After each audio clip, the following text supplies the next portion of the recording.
Facebook live में आप लोगों का स्वागत है। आज की बातचीत का हम लोगों ने विषय रखा है बंगाल का राजनीतिक रौरव नरक। संयोग की बात है कि आज ही कॉमरेड ज्योति बसु का जन्मदिन भी है।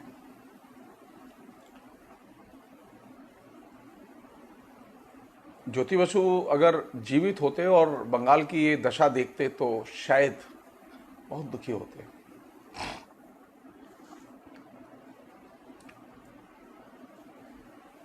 बंगाल के चरित्र को बदलने में, बंगाल के सामाजिक जीवन को बदलने में, बंगाल की जनता के जीवन में सुधार लाने में कॉमरेड ज्योति बसु की बहुत बड़ी भूमिका थी।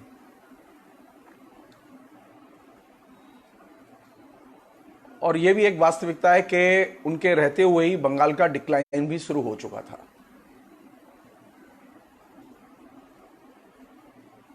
तो सबसे पहले मैं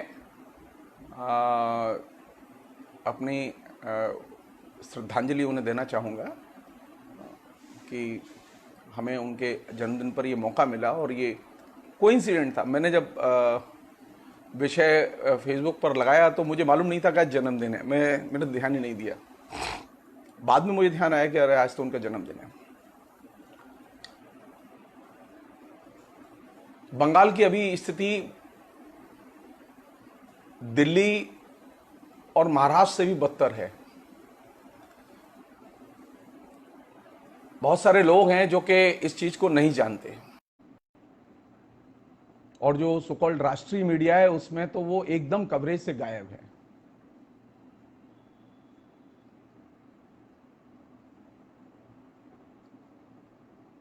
कलकत्ते में जो कि अखबार की खबरें बताती हैं, कोरोना का जो प्रकोप है वो इस कदर फैल चुका है कि हर 5वें 6ठे घर में कोरोना दिखाई दे रहा है। मास स्केल पे फैल चुका है। बंगाल के जो दूसरे शहर हैं उनमें भी इसका असर बहुत तेजी से दिखाई दे रहा है। लेकिन जैसा कि मैंने एक बार कहा था, बंगाल की सरकार बहुत ही चालाकी से कोरोना के डाटा को एक तो दर्ज नहीं कर रही और जो दर्ज हो रहा है उसकी सही ढंग से सूचनाएं बाहर नहीं आ रही।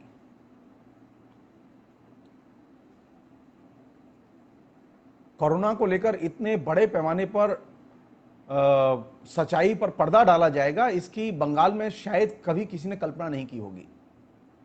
सबसे जागरूक, सबसे समर्थ मध्य वर्ग जिस राज्य में हो, उस राज्य में राज्य सरकार कोरोना से संबंधित डाटा दर्ज न करे, कोरोना से लड़ने के लिए जमीनी स्तर पर तैयारी न करे, यह अपने आप में एक चिंता की बात है।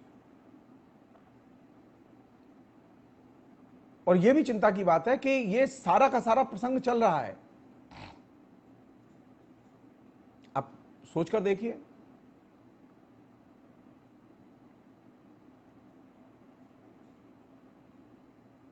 जो पार्टी पहले वहां सत्ता में थी उसकी बात कोई सुन नहीं रहा है, यानी वामपंथियों की, और जो पार्टी सत्ता में आना चाहती है वह पार्टी चुप बैठी है, यानी बीजेपी। और जो पार्टी अभी सत्ता में है वह पार्टी यथार्थ का एकदम दमन कर रही है।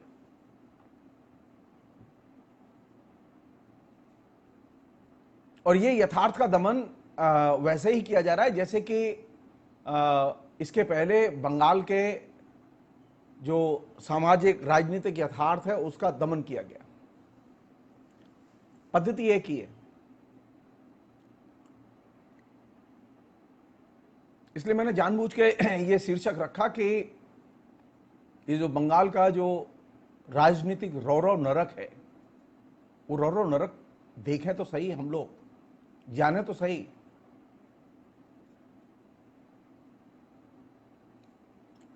मैंने 27 साल वहां नौकरी की और नौकरी करके बहुत कुछ सीखा मैंने बंगाल से, बंगाल के बारे में बहुत कुछ सीखा। और मैं बहुत विनम्रता से ये चीज दर्ज कराना चाहता हूं आप लोगों के बीच में कि संभवतः मैं हिंदी का अकेला ऐसा शिक्षक हूं जिसने सबसे अधिक बंगाल पर लिखा। मैं लेखक तो हूं नहीं, क्योंकि लेखक तो जो हैं वो ठेकेदारी जिनके पास है वो लेखक हैं।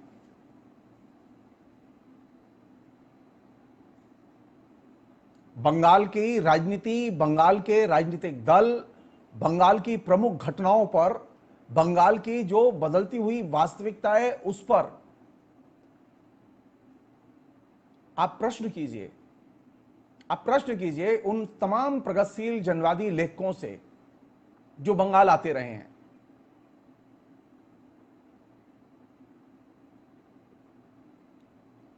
किसी ना किसी जलसे में उनको आने का मौका मिला है।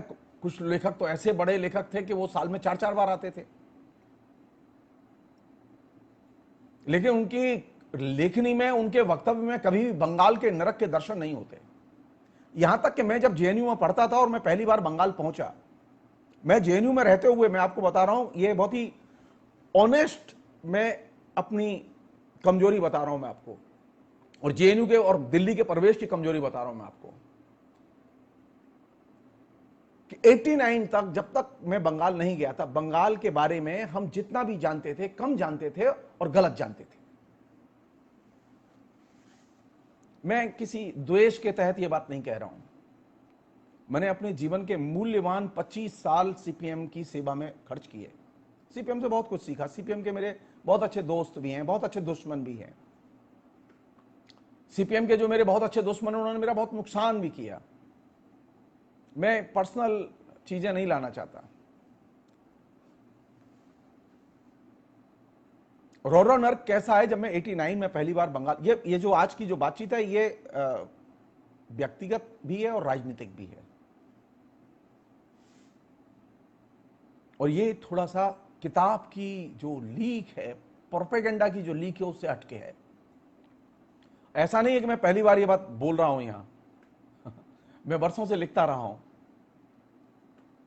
और मैं बदनाम हूं इसी बात के लिए कि मुझे अगर सच दिखाई देता है तो मैं बोलता हूं, अगर मुझे लिखने का मौका मिलता है तो मैं लिखता हूं।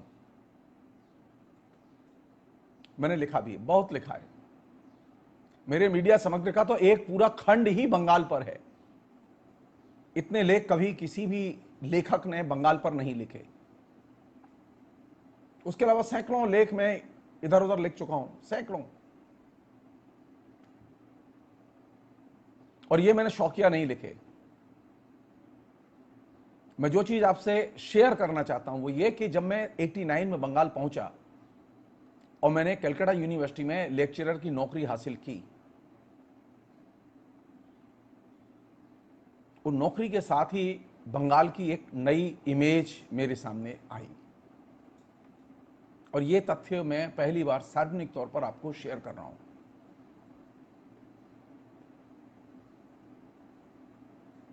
दो लोगों को अपॉइंटमेंट मिलना था। हम दो लोगों का चयन हुआ था, मैं था और एक मेरे अलावा एक और महिला थी जिनका चयन हुआ, जो बाद में सीपीएम की राज्यसभा की एमपी रहीं, 2 बार रहीं। बाकायदा इंटरव्यू के जरिए हमारा सिलेक्शन हुआ और सिंडिकेट से प्रस्ताव पास हो गया। और उन दिनों यूनिवर्सिटी के वाइस चांसलर हुआ करते थे भास्कर राय चौधरी, बहुत बड़े डॉक्टर थे कलकत्ते के, बहुत ही नामी और बहुत ही बेहतरीन आदमी थे।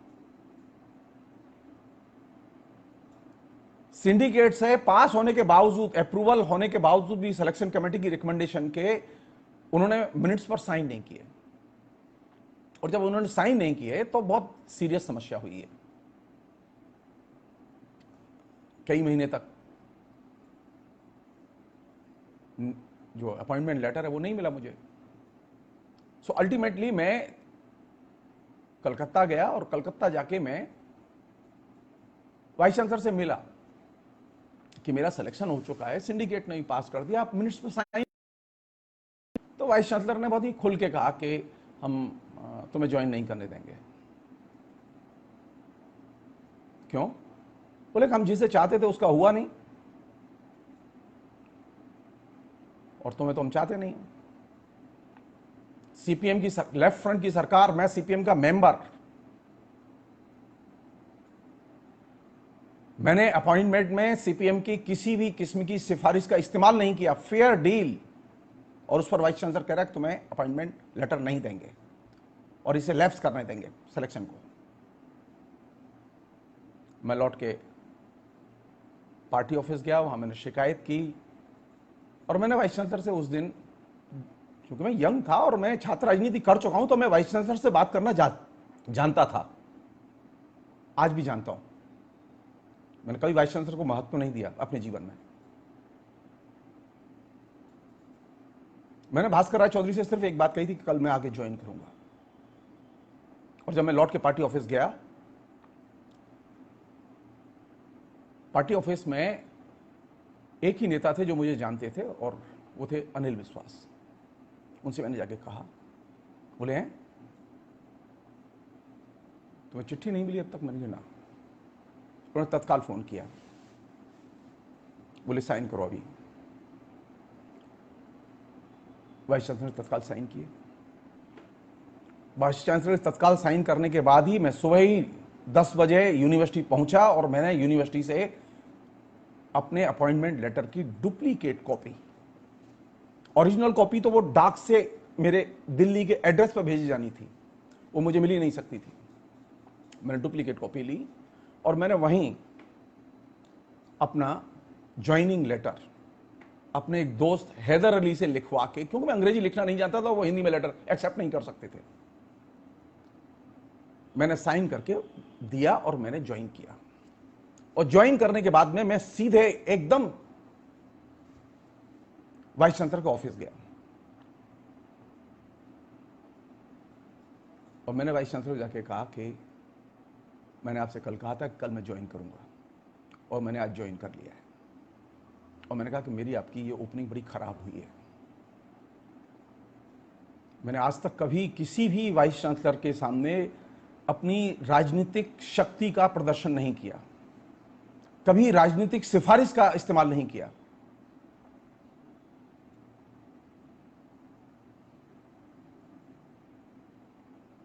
और मैं अब उम्मीद कर रहा हूं कि मैं वाइस चांसलर ऑफिस में कभी नहीं आऊंगा। आप विश्वास कीजिए, ये मेरे लिए बहुत झटका था कि जहां लेफ्ट फ्रंट की गवर्नमेंट हो वहां प्रशासन इस तरह से मनमानी कर सके और वहां पॉलिटिकल प्रेशर इस तरह का हो। किसका प्रेशर होगा आप जस्ट गैस कीजिए, मैं बोलूंगा नहीं। आप सोच ही नहीं सकते कि लेफ्ट फ्रंट की गवर्नमेंट थी और प्रेशर था बीजेपी का। वाइस चांसलर चाहते थे कि जो बीजेपी के जो बड़े नेता जो गुजर गए हैं उनकी बेटी का अपॉइंटमेंट हो, वे उसमें इंटरेस्टेड थे। मेरे पास सारी डिग्रियां, हर तरह से क्वालिफाइड, 3 एक्सपर्ट की रिकमेंडेशन मेरे पक्ष में, इसके बावजूद वाइस चांसलर ज्वाइन नहीं करने दूंगा। उस दिन मुझे पहली बार यह महसूस हुआ कि बंगाल के बारे में जो मैं सोच के आया था, ये बंगाल वो नहीं है। दूसरा झटका मुझे कुछ दिन बाद ये पृष्ठभूमि में सिर्फ बता रहा हूं मैं आपको, मतलब उसके बाद में हम दूसरी बात करेंगे। ये पृष्ठभूमि बहुत जरूरी है जानना। दूसरे घटना ये घटी कि कुछ दिन बाद मैं चूंकि सीपीएम का मेंबर था, तो सीपीएम की जो ब्रांच थी उसमें मैं पहली बार वहां शामिल हुआ और सीपीएम की ब्रांच की मीटिंग हुई और मेरी ब्रांच में सब प्रोफेसर थे और एमपी थे और मंत्री थे, इस तरह के लोग थे। सब लोग पूछ रहे थे कि, सब लोग बता भी रहे थे कि उन्हें कहां कहां काम करना है। स्टेट पार्टी सेक्रेटरी मीटिंग में बैठे हुए थे और सबसे पूछ रहे थे कहां काम करोगे। सब लोग कह रहे थे कि हम अपने मोहल्ले में काम करेंगे, पढ़ाई काज करो। तो मैंने भी सोचा कि जब सब लोग अपने मोहल्ले में काम कर रहे हैं तो मैं भी अपने मोहल्ले में काम करूंगा। भाई कम्युनिस्ट पार्टी के मेंबर के नाते आपको बताना होता है कि आप कहां काम करेंगे। तो पार्टी सेक्रेटरी ने तत्काल कहा कि तुम्हें हम मोहल्ले में नहीं भेजेंगे। तो मैंने कहा क्यों, ये सारे लोग मोहल्ले में जाएंगे, मुझे क्यों नहीं भेजेंगे आप? बोले नहीं, तुम जेएनयू से आए हो, तुम्हें कोई यहाँ का अनुभव नहीं है। मैंने कहा नहीं, असल बात बताओ। बोले कि मोहल्ले में नीचे बड़े गुंडे हैं पार्टी में। और ये मेरे लिए शॉकिंग था। मैं जिस लेफ्ट फ्रंट को जवाहरलाल नेहरू विश्वविद्यालय की हर मीटिंग में डिफेंड करता रहा, जिस कम्युनिस्ट पार्टी को मैं अपनी पूरी लाइफ में डिफेंड करता रहा, उस कम्युनिस्ट पार्टी का सेक्रेटरी कह रहा है कि मैं तुम्हें बंगाल में गली मोहल्ले में काम नहीं करने दूंगा क्योंकि वहां पार्टी की इकाइयों में गुंडे बहुत हैं, तुम्हें परेशानी होगी। और उन्होंने मुझे किसी भी मोहल्ले की इकाई में काम नहीं करने दिया क्योंकि मैं दुखी हो जाता इससे। अब देखिए दूसरा मजा, अब मोहल्ले के लोग तो जानते नहीं थे, मोहल्ले के लोगों के लिए तुम्हें हिंदी भाषी यूनिवर्सिटी का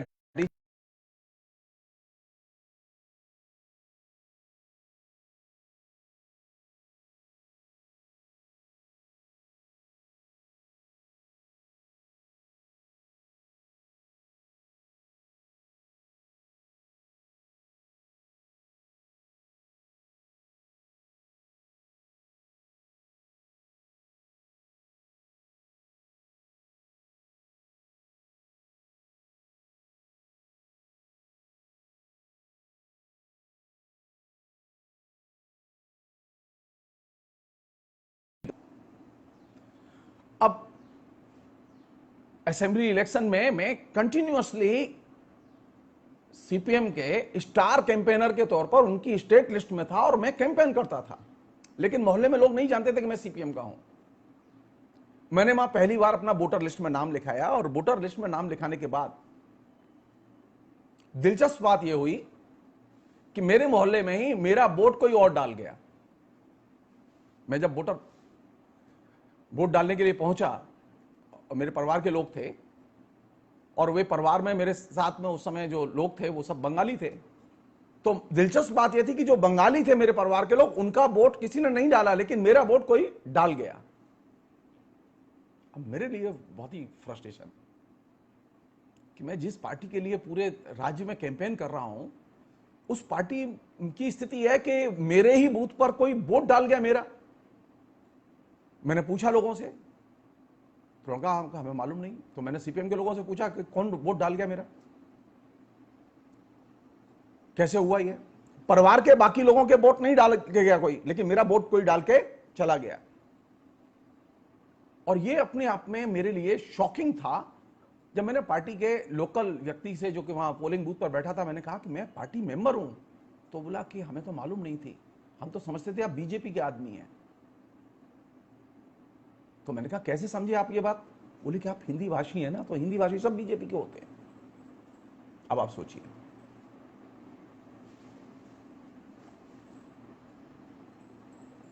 और ये जो घटना है, ये घटना मैंने फेसबुक पर लिखी भी। आपसे मैं आज, क्योंकि एक डिजिटल कम्युनिकेशन में हम लोग दाखिल हो रहे हैं, तो इसे मैं शेयर कर रहा हूं। यानी आप ये सोचिए कि एक बहुत ही सुसंगत नेटवर्क, ये तब जबकि मैं सीपीएम का मेंबर, मैं सीपीएम का कैंपेनर, कम से कम 1 दर्जन से अधिक असेंबली सीटों पर, 1 दर्जन से अधिक पार्लियामेंट की सीटों पर, जगह जगह लोकल लेवल पर मैंने अपने वहां कार्यकाल में, जब तक मैं पार्टी का मेंबर रहा 2005 तक, सैकड़ों मीटिंग की होंगी, सैकड़ों मीटिंग की होंगी। लेकिन पहली बार मेरे साथ यह दूसरी घटना ये घटी कि जब मैंने पहली बार वहां वोट बनवाया तो मेरा वोट कोई और डाल गया। मैंने एक निर्णय लिया अपने जीवन में कि मैं अब कभी अपना वोट नहीं बनवाऊंगा, क्यों? मुझे वहां रहना है। आश्चर्य की बात यह थी कि उसके कुछ ही दिन बाद गणशक्ति जो पार्टी का अखबार है, उसमें अशोक मित्रा, जो बहुत ही नामी इंटेलेक्चुअल्स थे लेफ्ट के, ज्योति बाबू की सरकार में वित्त मंत्री रहे थे, उनका एक बहुत ही घटिया लेख छपा। और उस लेख की ओपनिंग पंक्ति यह थी कि हिंदी भाषी जो कि बीजेपी के वोटर हैं,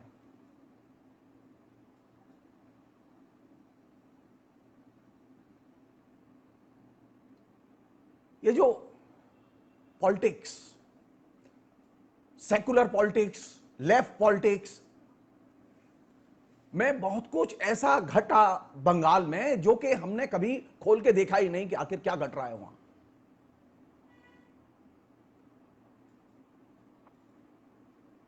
मैंने जो अपनी आंखों से देखा और महसूस किया, उसे मैंने बार बार पार्टी की लीडरशिप को समय समय पर मैंने कहा भी, मैंने शेयर भी किया। लेकिन सब बेकार।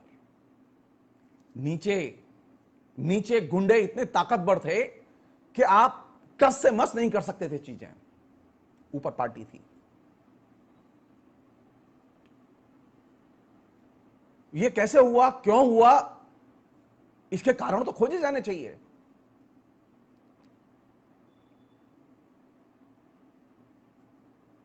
बिधान चंद्र राय की मृत्यु के बाद बंगाल में उदारतावादी राजनीति के एक युग का अंत होता है। और बिधान चंद्र राय के मरने के बाद जो नई जो दुनिया बनती है, वो नई दुनिया बहुत ही चिंता पैदा करने वाली दुनिया है।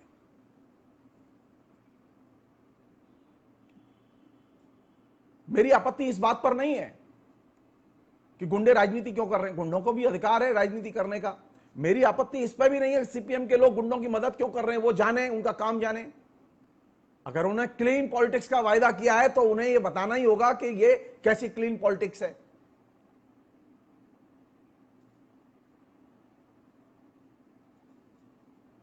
मेरे लिए चिंता की चीज यह है कि जिसे हम लोग राजनीति का अपराधीकरण कहते हैं ना पूरे देश में, उस राजनीति के अपराधीकरण की नींव सबसे पहले बंगाल में डाली गई।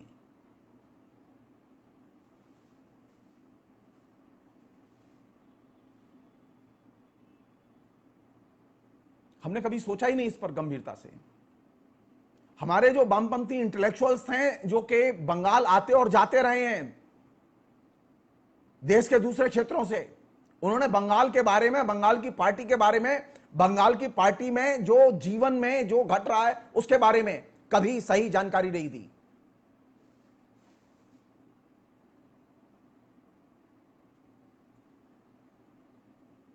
हमने बरसों डिफेंड किया है सीपीएम को, अभी भी डिफेंड करते हैं जब भी मौका लगता है, जब भी वो कोई अच्छा काम करते हैं हम अभी भी डिफेंड करते हैं। मैंने 2005 में सीपीएम छोड़ी, क्यों छोड़ी, क्या वजह थी, कभी और आराम से बात करेंगे, उस पर करूंगा जरूर, यह तय है। मैं सीपीएम में रह के मैंने मार्क्सवाद पढ़ के यह नहीं सीखा, सच को छिपाने की कला मैंने नहीं सीखी। मार्क्सवाद पढ़ने का और मार्क्सवाद जानने का मतलब है सच से आंख में आंख डाल के बात करना। अगर आप सचमुच में मार्क्सवादी हैं और मार्क्सवाद पढ़ना चाहते हैं तो सच को जानना सीखें और सच के बारे में बोलना सीखें। और अभी का सच क्या है? अभी का सच यह है कि ममता बनर्जी के नेतृत्व में जो सरकार वह काम कर रही है और तृणमूल कांग्रेस काम कर रही है, उस तृणमूल कांग्रेस ने पूरे बंगाली समाज का, पूरे बंगाल का एकदम टिपिकल लुम्पनाइजेशन कर दिया है।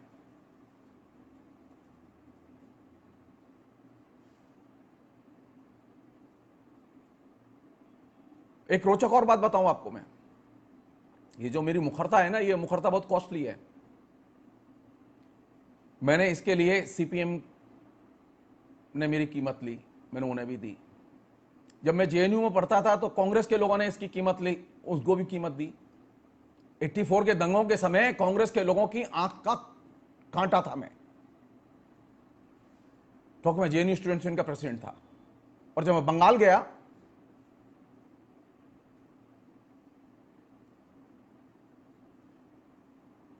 तो अपने ये सच बोलने के वजह से ही मुझे बार बार अपने ही दोस्तों में, अपने ही कॉमरेडों में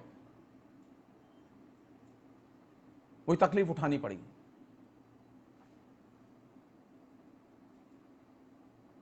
तो मैं बहुत विनम्रता से कहना चाहता हूं कि सच को देखने की हिम्मत जब तक कम्युनिस्ट नहीं उठाएंगे, वे हिंदुस्तान में अपना प्रसार नहीं कर सकते। सच को देखने का मतलब यह नहीं है कि आप बीजेपी को खाली देखें।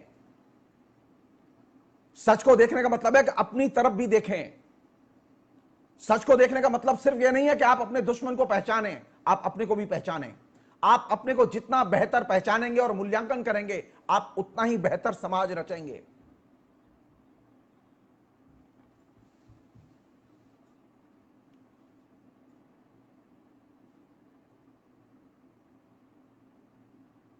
क्यों ये जरूरी है? आज के एक लेटेस्ट घटना बता रहा हूं मैं आपको। आज वहां स्टेट डिस्प्यूट ट्रिब्यूनल में बाकायदा तृणमूल कांग्रेस की सरकार हार गई। राज्य कर्मचारी जीते हैं कि उन्होंने ये मांग की थी कि उनका जो बकाया डीए है वो दिया जाए। राज्य सरकार दे नहीं रही है। अब वो बहाना बना रही है कि केंद्र सरकार चूंकि डीए उसने सस्पेंड कर दिया है तो आपका डीए नहीं दिया जाएगा। राज्य कर्मचारी लड़ रहे थे और आज वो जीत गए।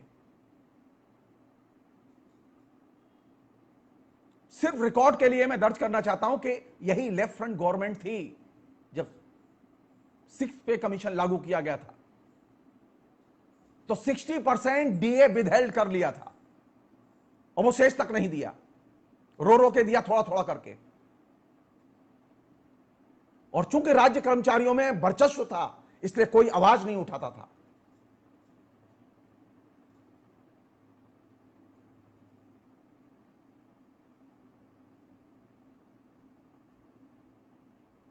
तो आपने एक ऐसा परिवेश निर्मित किया बंगाल में जो कि पढ़े लिखे जीनियस, सबसे अच्छे लोग बंगाल का एक पहलू है जो कि राजनीतिक अपराधीकरण की प्रक्रिया में आकंठ डूबा हुआ है। जो वहां का जो पॉलिटिकल जो एक्टिविस्ट है, पॉलिटिकल तबका है जो कि बड़ी संख्या में है, वो चाहे बीजेपी में हो, चाहे वो कांग्रेस में हो, चाहे वो सीपीएम में हो, चाहे वो टीएमसी में हो।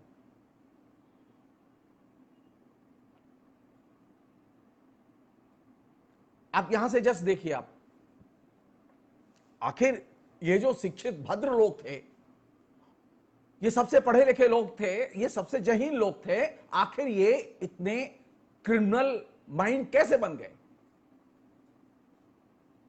कुछ देर के लिए भूल जाइए सीपीएम, सीपीआई, लेफ्ट राइट सब भूल जाइए।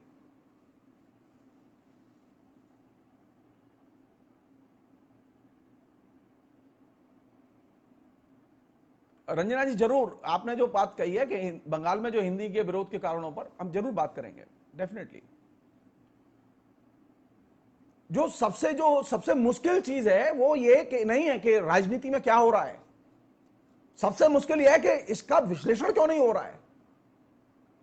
राजनीति में अपराध होते हैं, होंगे, लेकिन पढ़े लिखे लोग विश्लेषण तो करेंगे। मुझे 5 ऐसे बंगाली जीनियस इंटेलेक्चुअल्स के नाम जानने हैं जिन्होंने रियल टाइम में बंगाल में अपराधीकरण की प्रक्रिया पर लिखा हो। मैं नहीं जानता।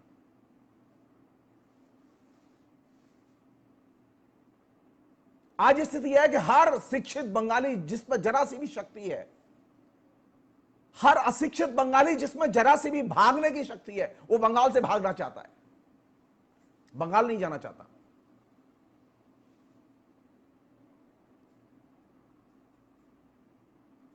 कोई तो वजह होगी कि कोई भी शिक्षित बंगाली अपनी मातृभूमि लौटना नहीं चाहता। अब बात करिए बंगाल के बाहर जितने बंगाली शिक्षित लोग हैं, उनसे कहिए कि आपको जो नौकरी करते हैं वही नौकरी मिलेगी, बंगाल लौटाओ। आप तय मानिए कोई नहीं लौटेगा।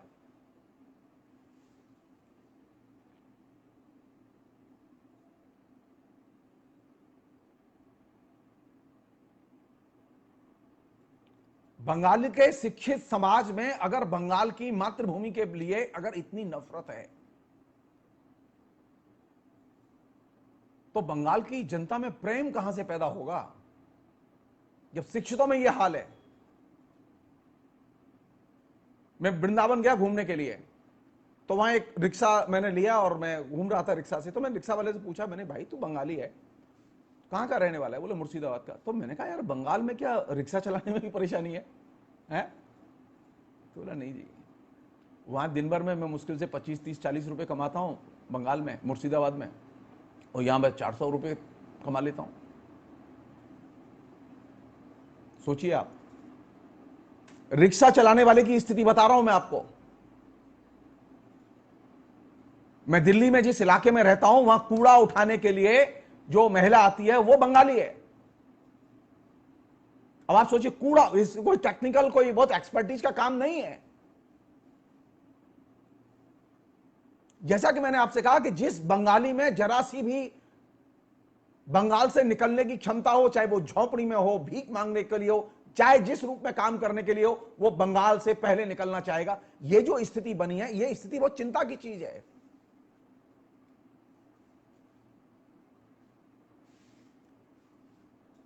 और उससे भी बड़ी चिंता की चीज यह कि जो इंटेलेक्चुअल्स हैं, ये इंटेलेक्चुअल्स इस पर ध्यान ही नहीं देते। जो मीडिया है वो इस पर ध्यान नहीं देता। मैंने ये प्रश्न तो बनता है ना कि भाई रिक्शा ही चलाना है, कूड़ा ही उठाना है, तो बंगाल में क्या अभाव है इसका?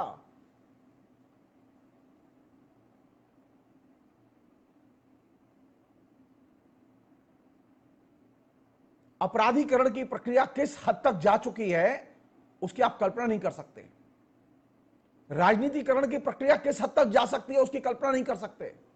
96 में अमर सेन ने चिट्ठी लिखकर ज्योति बाबू से अनुरोध किया कि हम बंगाल लौटना चाहते हैं और जादवपुर यूनिवर्सिटी के वाइस चांसलर की तरह काम करना चाहते हैं, हमें मौका दिया जाए।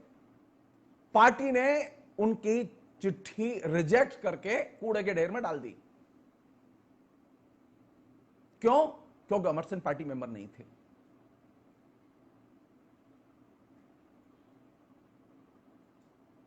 मैं एक चीज कहना चाहता हूं, बहुत जरूरी है वो चीज। ये जो नरेंद्र मोदी की सरकार जो दिल्ली में काम कर रही है, आरएसएस के लोग जो पूरे देश में काम कर रहे हैं, आरएसएस के लोगों ने पूरा का पूरा काम करने का तरीका वह अडॉप्ट किया है जो बंगाल में एक जमाने में सीपीएम ने टॉप टू बॉटम लागू किया था। एकदम डिटो कॉपी आरएसएस के लोग फॉलो कर रहे हैं।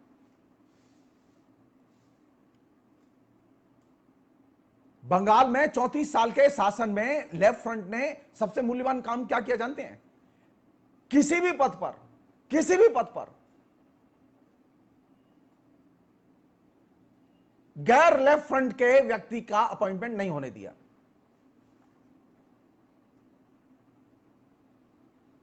और यह अपने आप में बड़ी विलक्षण चीज है। ये यानी कांग्रेस के शासन में वामपंथी नौकरी पा सकते हैं, कांग्रेस के शासन में बीजेपी के लोग नौकरी पा सकते हैं, लेकिन लेफ्ट फ्रंट के शासन में न कांग्रेसी नौकरी पा सकते हैं न बीजेपी के लोग नौकरी पा सकते हैं।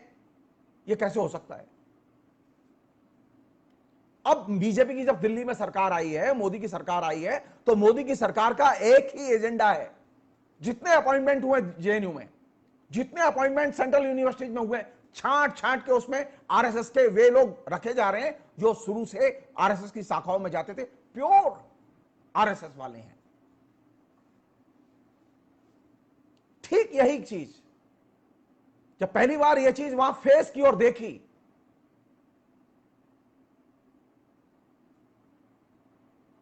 तो मेरे लिए शॉकिंग था ये। मैं और तो कुछ कर नहीं सकता था, मैं पार्टी छोड़ने के मूड में नहीं था, क्योंकि मेरा मानना था बड़ी कष्ट करके मैंने पार्टी ज्वाइन की है, पार्टी को छोड़ा नहीं जा सकता। और ये कैसे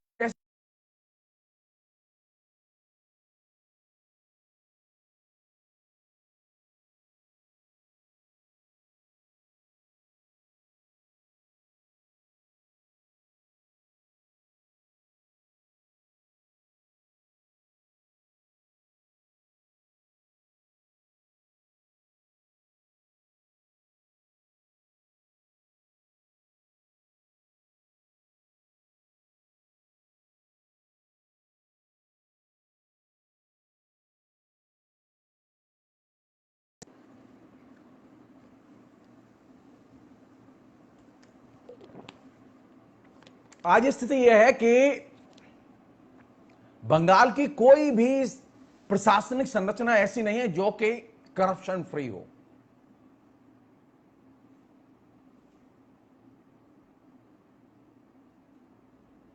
आप लोगों से खुल के ये बात ही नहीं कर सकते।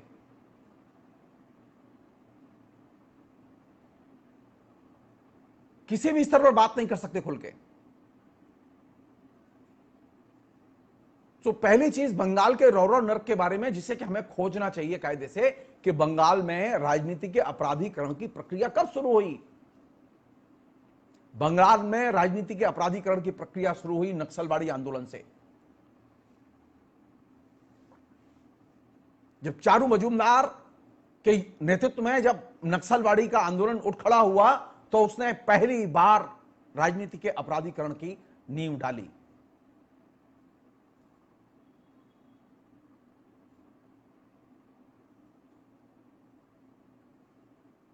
और सबसे अधिक भर्ती, सबसे पहले अपराधियों की भर्ती कांग्रेस ने की। अब जाहिर है कि कांग्रेस और नक्सलों से जान बचाने के लिए सीपीएम वालों ने भी की।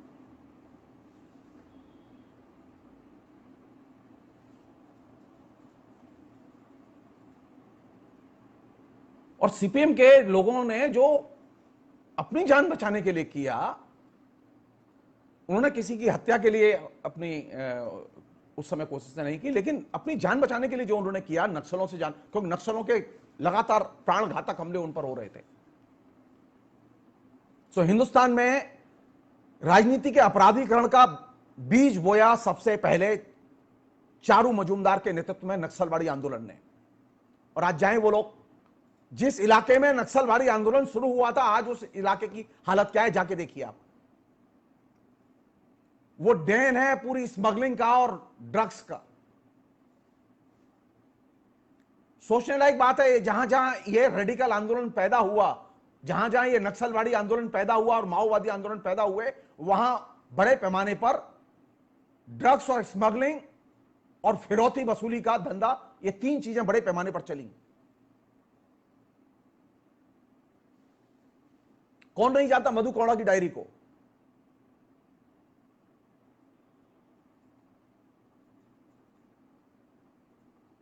कैसे उसकी डायरी में जो चीज मेंशन है, ये मैं इसलिए कह रहा हूं कि अपराधीकरण की प्रक्रिया की जड़ें अगर आप लोग नहीं जानेंगे तो आप अपराधीकरण से नहीं लड़ सकते। बंगाल में ये पूरा का पूरा मामला इतनी तेजी से उभर के आया नक्सलवाड़ी का, और इसने वहां के यूथ को, दिलचस्प है ये, नक्सलवाड़ी आंदोलन से जो लोग जुड़े हुए थे उनको भी ईश्वरचंद विद्यासागर और राजा राममोहन राय पसंद नहीं थे, और बीजेपी के लोगों को भी ईश्वरचंद विद्यासागर और राजा राममोहन राय पसंद नहीं है। इस मामले में ये एक ही सिक्के के दो पहलू हैं। माओवादियों ने, नक्सलों ने जिन इलाकों में काम किया, ये वे इलाके हैं जहां पर के लेफ्ट फ्रंट मजबूत रहा है। उन विश्वविद्यालयों में काम शुरू किया उन्होंने जहां पर के ट्रेडिशनल कम्युनिस्ट पार्टी और उनके छात्र संगठन मजबूत रहे हैं।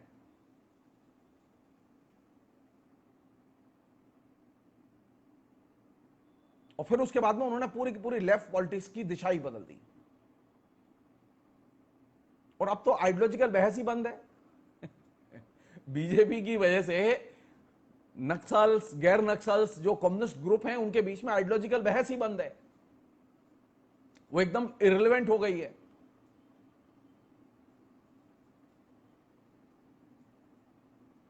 तो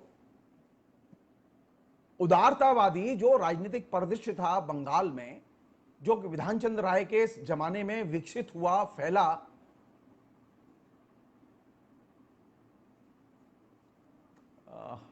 राजेश जी, ये जो आपने सवाल पूछा है ना, जिन क्षेत्रों में नक्सलवादी आंदोलन नहीं पहुंचा वहां राजनीति के अपराधीकरण के क्या कारण है, उत्तर प्रदेश के दुबे जी को किस रूप में देखें, प्लीज ये हर चीज के, अभी मेरा कहना यह है कि आप थोड़ा सा बंगाल तक केंद्रित रहें।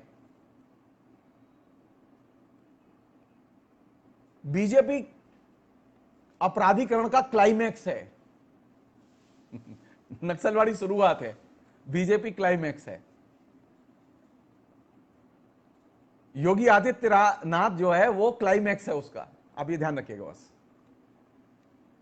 शुरू चारू मजूमदार ने किया था, कंक्लूड ये लोग करेंगे राजनीति में अपराधीकरण को। अपराधीकरण किसी एक पार्टी की चीज नहीं है, वो एक बड़ा फिनोमेना है। उसने सभी पार्टियों, मैंने कहा सभी पार्टियों को प्रभावित किया। और बंगाल में अभी बीजेपी जो है वो सभी दलों से बाहर जाके, मानी वो गोरखपुर, गाजीपुर, पटना, बनारस, देश भर से गुंडे मोबिलाइज कर रही है बंगाल के लिए। क्योंकि वो जानती है कि बंगाल में शरीफ लोगों से काम नहीं चल सकता।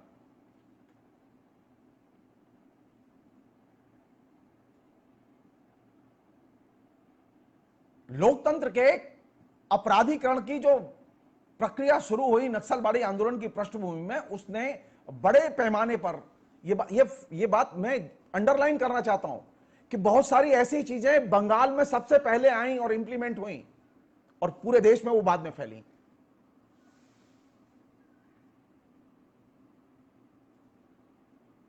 हम में से अधिकतर लोग इस बात को जानते ही नहीं है, डिस्कस ही नहीं करते।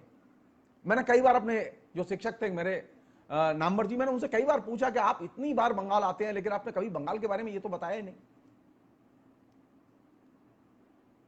हमारे यहां जो प्रगतिशील लोग हैं, जो मार्क्सवादी लोग हैं, उनकी बंगाल के यथार्थ को देखने में और बोलने में जीभ लड़खड़ाती है।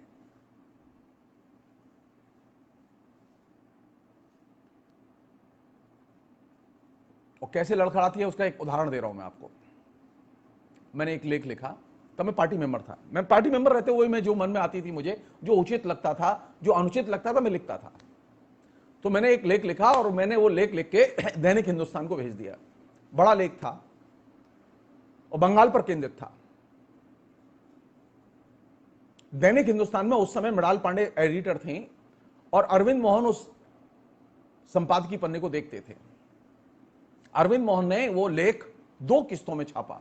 दैनिक हिंदुस्तान में मेरी जानकारी में नहीं है कि कोई लेख किस्त में छपा हो, 2 किस्तों में छापा उन्होंने।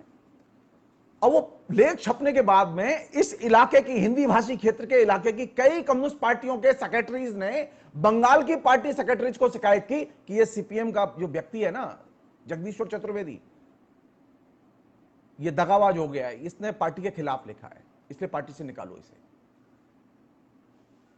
बंगाल के पार्टी सेक्रेटरी ने बुला के मुझसे पूछा, तुमने कोई लेख लिखा है हिंदी में? मैंने कहा हाँ लिखा है। तो बोले क्या लिखा है उसमें? तो मैंने बताया कि ये लिखा है कि नीचे जो है लड़कियां पढ़ने नहीं जा पा रही हैं और साक्षरता नहीं का विकास नहीं हो रहा है, बल्कि बाल विवाह और हो रहे हैं, मुश्किलें बहुत हैं यहाँ औरतों के लिए, बहुत उत्पीड़न है यहाँ, ये सब लिखा है मैंने। लैंड रिफॉर्म से भी हालत सुधरी नहीं है। तो बोले बात तो ठीक लिखी है तुमने। तो मैंने कहा कि बताइए मुझे, मैं सही बात लिखने के बाद दूसरे राज्यों के पार्टी सचिव मेरे खिलाफ एक्शन लिया जाए इसके लिए मांग कर रहे थे। मैंने कहा कि ये एक फैक्ट है, लेफ्ट फ्रंट की गवर्नमेंट में अगर बच्चे, लड़कियां पढ़ने नहीं जा पा रही हैं तो यह चीज दर्ज की जानी चाहिए कि नहीं की जानी चाहिए।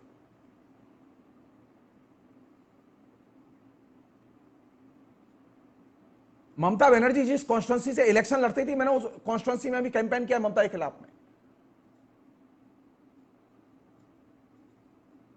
ऐसा नहीं कि कैंपेन नहीं किया, उसकी कॉस्ट भी दी। हिंदुस्तान में शायद मैं अकेला शिक्षक हूं, अकेला, जिसको कि प्रोफेसर होने के बाद, बंगाल में तो पहला अकेला शिक्षक हूं जिसको प्रोफेसर होने के बावजूद, मैं 16 साल प्रोफेसर रहा हूं, 16 साल, लेक्चरर रीडर नहीं, प्रोफेसर 16 साल, शानदार रिकॉर्ड रहा है मेरा, लेकिन मुझे एक्सटेंशन नहीं मिला। और जब मैंने पेंशन ले ली सारी पॉलिसी दोबारा लागू हो गई। जब तक मैंने पेंशन नहीं ली थी, मुझे एक्सटेंशन नहीं देना था, पॉलिसी विदहेल्ड रही। और मेरे चक्कर में हुआ यह कि करीब 140 और प्रोफेसर वो बेचारे एक्सटेंशन से वंचित हो गए, जो चल रहे थे कंटिन्यू रनिंग में।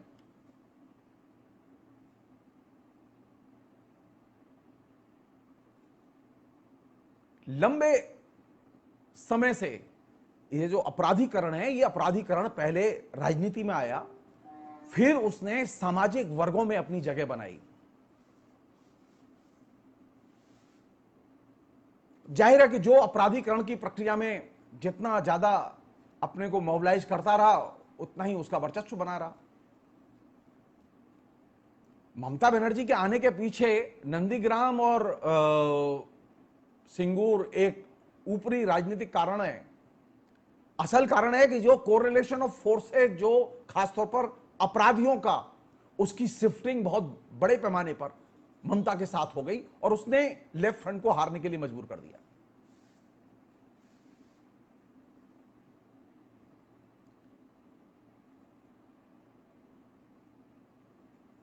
अपराधीकरण की प्रक्रिया साधारण प्रक्रिया नहीं है, वो पूरी की पूरी कांग्रेस को हजम कर गई है।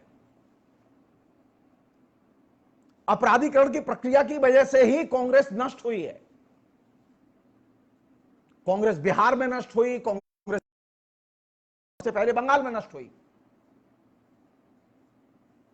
क्योंकि नक्सलों से लड़ने के लिए, सीपीएम से लड़ने के लिए सबसे ज्यादा गुंडों की भर्ती और गुंडों का इस्तेमाल सिद्धार्थ शंकर राय और उनकी टीम ने किया।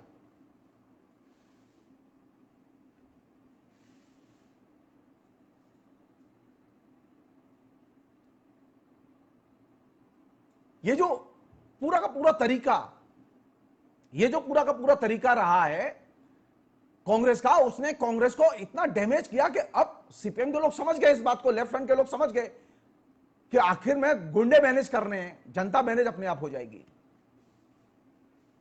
कांग्रेस बंगाल में एकदम जमीन में साट दी गई। तृणमूल कांग्रेस ने भी इस बात को समझ लिया कि अगर गुंडे मैनेज हो जाएंगे तो बाकी सब चीज मैनेज हो जाएगी। तो जो कुछ मिलता था उससे ज्यादा ऑफर ममता ने दिए और सारे गुंडे अब उसके साथ हैं, सारा राज्य उसके साथ है। कोरिलेशन ऑफ फोर्सेस जिससे कहते हैं, लेट कैपिटलिज्म में यानी परवर्ती पूंजीवाद में या ये जो क्रॉनिक कैपिटलिज्म में, ये जो कोरिलेशन ऑफ फोर्सेस है, ये सामाजिक शक्तियों का संतुलन, उसमें गुंडे और दलाल ये दो बहुत बड़ा एलिमेंट है और बंगाल में ये दो बहुत पावरफुल हैं। यही चीज नरेंद्र मोदी ने बंगाल से सीखी। दूसरी, पहली चीज सीखी काम करना है तो सीपीएम की तरह, और दूसरी चीज सीखी कि अगर देश में आना है तो दलाल और गुंडे इन दो को मैनेज करो। तो बंगाल के अंदर जो चीज घट रही थी उसकी बहुत गंभीरता से स्टडी करके नरेंद्र मोदी ने अपना ब्लूप्रिंट तैयार किया और पूरे देश में उसे कैरी आउट किया।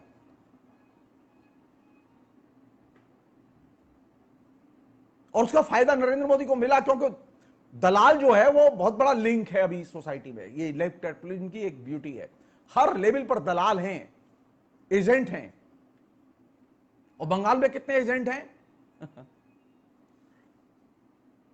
बंगाल में तकरीबन ऐसे लोग होंगे 60-70 लाख के करीब जो एजेंट का काम करते हैं। और आप एजेंट की ताकत नहीं जानते, वो गांव तक कनेक्टेड है। ये तमाम किस्म की चिटफंड कंपनियां जिनके घोटाले बंगाल में सबसे ज्यादा हुए और आए, वो एजेंट हैं।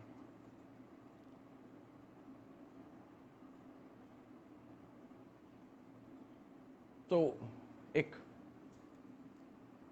नई चीज पैदा हुई जो कि अपराधीकरण के, यानी अपराधीकरण और साथ साथ ये जो एजेंट वर्ग है, ये दलाल वर्ग है, ये दलाल वर्ग बहुत ताकतवर वर्ग है। आपका जो काम कोई ना करा सके वो दलाल करा सकता था, आपका जो काम कोई ना करे वो गुंडा कर सकता था। एक उदाहरण दे रहा हूं उसके अपराधीकरण का। एक हमारे दोस्त थे, हमारे साथ पढ़ते थे, वो मुस्लिम थे, जेएनयू में पढ़े थे वो हमारे साथ।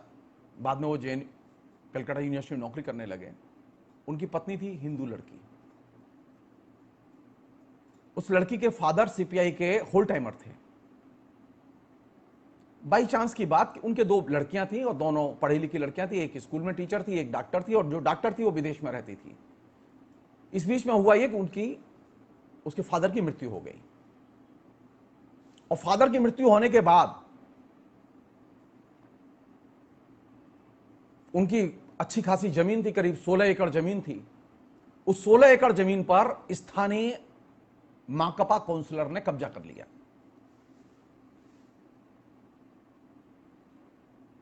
और स्थानीय माकपा काउंसिलर ने जब कब्जा कर लिया, अच्छा, वो जो लड़की थी, जो स्कूल टीचर थी, जिसके फादर की डेथ हो गई, वो सीपीआई के होल टाइमर थे। वो लड़की सीपीएम के जो दैनिक अखबार है गणशक्ति, उसमें रात के 2-2, 3-3 बजे तक काम करती थी, फ्री काम करती थी।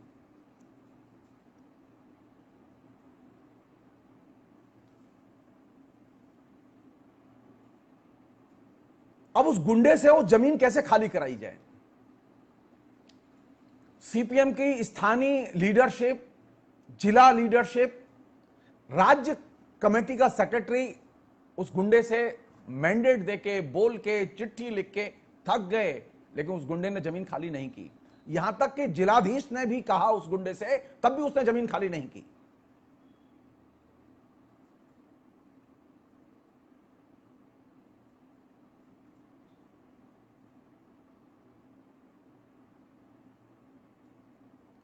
ये इंटरेस्टिंग है ये कि लगातार लगातार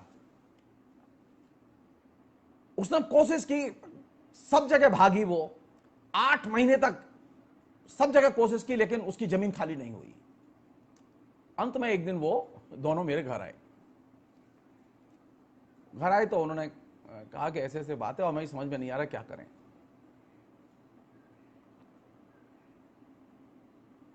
तो मैंने कहा एक तरीका है, अगर तुम मान लो तो बढ़िया है। ममता बनर्जी उसी समय कांग्रेस छोड़ के निकली थी और उसने तृणमूल कांग्रेस बनाई थी।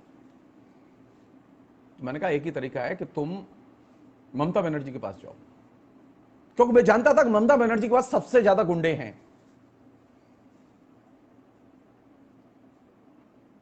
और तुम चिट्ठी लिख के कहो कि एक विधवा की जमीन पर सीपीएम के लोगों ने कब्जा कर लिया है, इसलिए इस जमीन को मुक्त कराने में हमारी मदद करें आप। और ममता बिल्कुल राजी हो जाएगी, क्योंकि सीपीएम का काउंसलर है वहां। ठीक वही हुआ, वो गई, उन्होंने चिट्ठी दी, ममता ने चिट्ठी पढ़ी और ममता ने कहा डेफिनेटली मैं मदद करूंगी। और उसने प्रेस कॉन्फ्रेंस करके घोषणा की, कल मैं दोपहर में 12 बजे उस जमीन को मुक्त कराने के लिए मैं जाऊंगी, और मैं देखती हूं किस गुंडे की हिम्मत है कि वहां पे अपना झंडा गाड़े रहे। आपको जान के आश्चर्य होगा कि पिछले 8 महीने से उस जमीन को सीपीएम के स्टेट लीडरशिप से लेकर डिस्ट्रिक्ट लीडरशिप तक, यहां तक डीएम तक, उस गुंडे म्युनिसिपल मेंबर से जमीन खाली नहीं करा पाए लोग। लेकिन ममता की प्रेस कॉन्फ्रेंस की खबर जब अखबार में छपी कि आज ममता 12 बजे आएगी, उस गुंडे ने सारे झंडे हटा लिए और वो जमीन उस औरत को वापस मिल गई।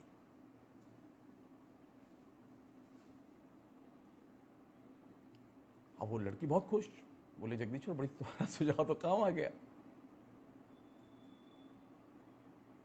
बोले का मुश्किल यह है कि पार्टी के लोग पूछेंगे, क्योंकि पार्टी के अखबार में काम करती थी वो, पार्टी के लोग पूछेंगे तो क्या जवाब दूंगी मैं। तो मैंने कहा तुम कह देना, वो पूछेंगे कि तुम ममता के पास क्यों गई, तो मैंने कह देना कि जगदीश्वर ने कहा था, बाकी हम झेल लेंगे।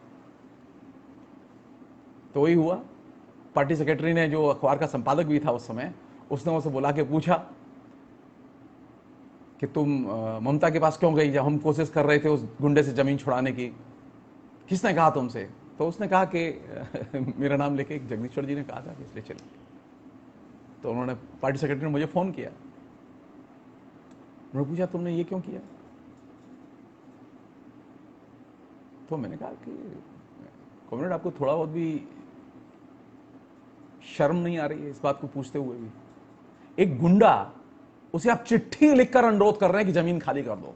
मैंने कहा मैं आपकी जगह पार्टी सेक्रेटरी होता तो उसे डंडों से पिटवाता और हटवाता झंडे उस सारे वहां से। मैंने कहा हिंदी में एक कहावत है, कांटे से कांटा निकलता है, सहलाने से नहीं निकलता। वो गुंडा है और वो सीपीएम ज्वाइन करके, सीपीएम का काउंसलर है वहां से, और वो गुंडागिरी करता है। आप उसे चिट्ठियां लिख रहे हैं कि हम तुमसे अनुरोध करते हैं कि तुम जमीन खाली कर दो।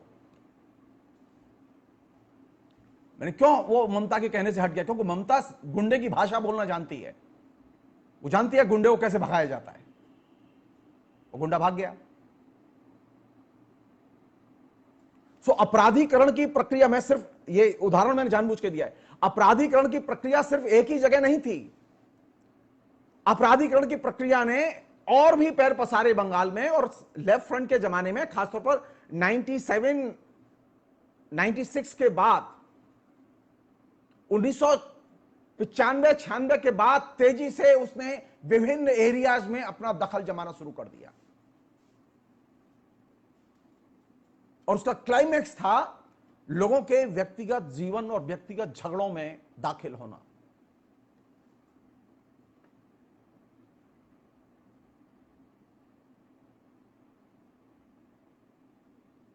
लोगों के व्यक्तिगत जीवन और झगड़ों में दाखिल होकर जब आप पंच बनेंगे तो अदालतें क्या करेंगी, थाने क्या करेंगे? सो राजनीति के अपराधीकरण की प्रक्रिया जो नक्सलवादी से शुरू हुई थी, उसने अपने पैर यहां तक पसारे कि वह लोगों के निजी जीवन तक पहुंच गई। कोई इलाका नहीं, कोई मोहल्ला नहीं जहां पर के लोगों के पर्सनल झगड़ों में सीपीएम के लोग शामिल न हो।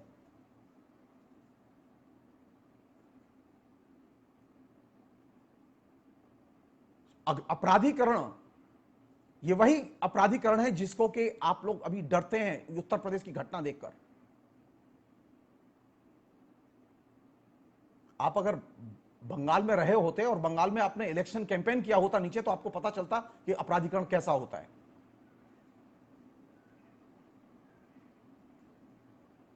और अभी बिल्कुल क्रूड फॉर्म में है। ममता ने उसे एकदम इंस्टीट्यूशनलाइज फॉर्म में एकदम खुल्लम खुल्ला प्यार करेंगे हम दोनों। अब अपराधी डिक्टेट करते हैं, ममता डिक्टेट नहीं करती, अपराधी तय करते हैं। लेफ्ट फ्रंट के जमाने में थोड़ा बहुत आवरण था, ऊपर जो है भद्र लोग थे, नीचे गुंडे थे। अभी रिवर्स हो चुका है, गुंडे ऊपर आ चुके हैं, भद्र लोग नीचे जा चुके हैं अंडरग्राउंड।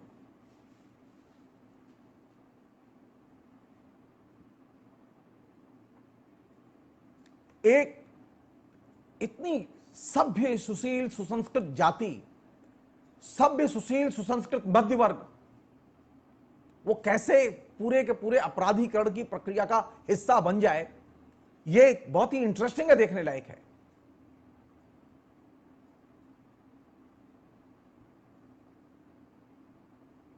जिस ग्राम्य बर्बरता को, जिस ग्राम्य बर्बरता के रूपों को नवजागरण के दौर में चुनौती दी गई और बंगाली समाज को भद्र समाज बनाया गया, आज वही भद्र समाज भयानक संकटग्रस्त है।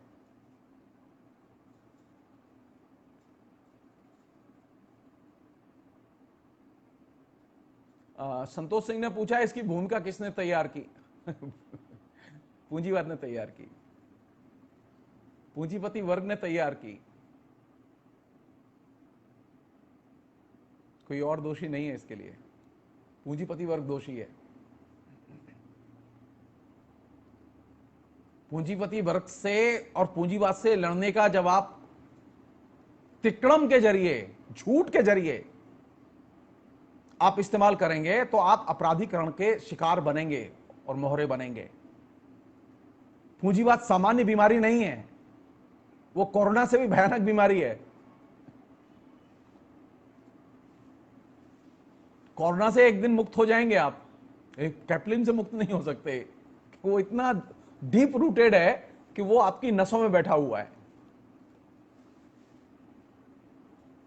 हम लोग देखते ही नहीं है कि पूंजीवाद के जरिए क्या आ सकता है हमारे जीवन में।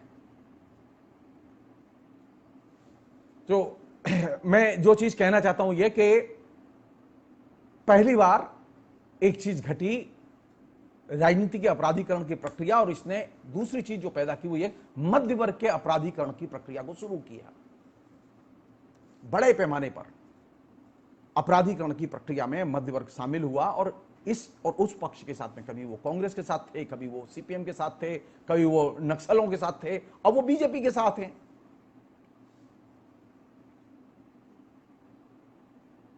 सो अपराधीकरण की प्रक्रिया अगर गांव में शुरू हो रही है और आप सोच रहे हैं कि गांव में ही रहेगी वो, तो आपको गलतफहमी है। नक्सलवाड़ी का इलाका बहुत पिछड़ा हुआ इलाका था जहां ये आंदोलन शुरू हुआ और इस अपराधीकरण का जय घोष हुआ, जिसे आप लोग क्रांति कहते हैं। वो क्रांति नहीं थी।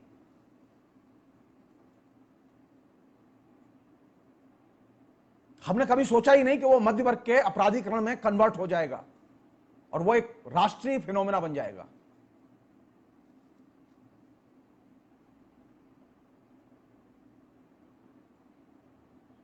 पूंजीवाद का विकल्प क्या है, संतोष सिंह पूछ रहे हैं। पूंजीवाद का विकल्प तो एक ही है, पूंजीवाद का खात्मा और समाजवाद का निर्माण, और कोई विकल्प नहीं है उसका, कोई विकल्प नहीं है।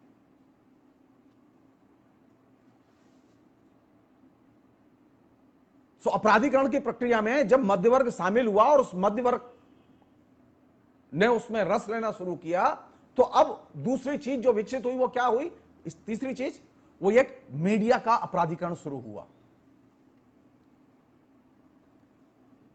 ये तीनों फिनोमेना डे वन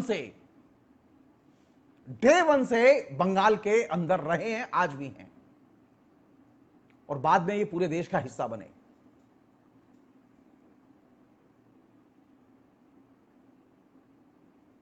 तो अगर मुझे ये कहा जाए कि बंगाल में अपराधीकरण के रौरव नर्क के जड़ में कौन है, कौन उसकी प्रेरक शक्ति है,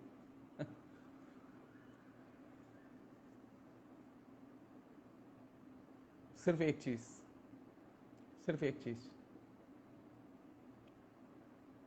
ये जो लालच है और वर्चस्व है, ये इनने मिलके, छोटी छोटी चीजों के लालच और मोह ने बंगाल के सामान्य लोगों को, मध्य वर्ग के लोगों को बहुत गहरे प्रभावित किया। और आज स्थिति इतनी बदतर हो गई है, कि अब ये एक राष्ट्रीय फिनोमेना बन गया है।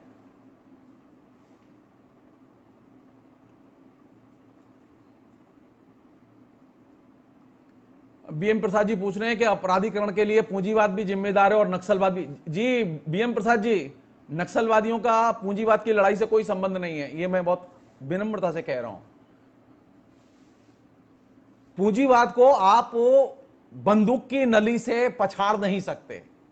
पूंजीपति वर्ग के पास में आपसे ज्यादा ताकतवर बंदूकें हैं। ये क्रांति बंदूक की नली से निकलती है, ये क्रांति बंदूक की नली से निकली, कहां गई, कहां है वो क्रांति?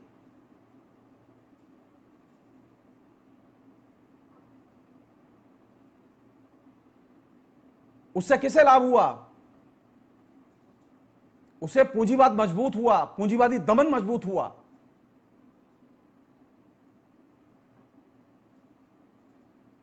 एक जमाना था बंगाल में लेफ्ट फ्रंट से ज्यादा, बंगाल में लेफ्ट फ्रंट के जितने एमएलए थे उससे ज्यादा एमएलए एक जमाने में बिहार में हुआ करते थे, लेफ्ट फ्रंट के, कम्युनिस्ट पार्टी के। बंगाल में कम हुआ करते थे। और नक्सलवादी आंदोलन का सबसे बड़ा असर यह हुआ कि धीरे धीरे धीरे धीरे धीरे बिहार को वो हजम कर गया। बंगाल के जिन इलाकों में नक्सलवादी आंदोलन फैला, उन इलाकों में सीपीएम के लोग सिर्फ बंदूक की नोक पर ही घुस सकते थे और कोई तरीका नहीं था।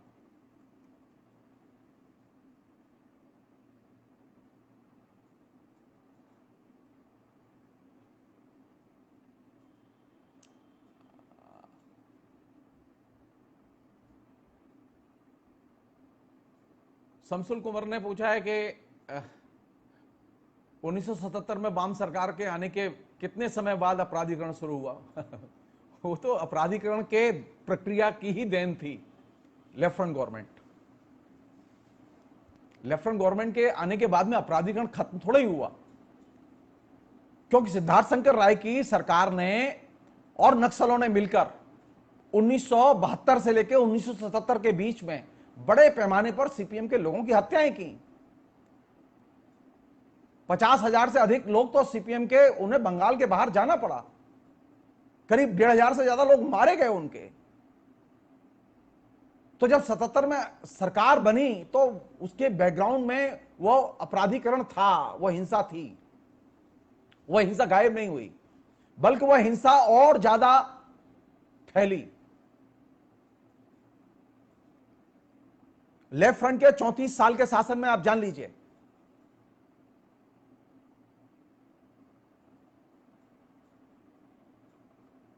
सड़सठ हजार से ज्यादा राजनीतिक हत्याएं हुई।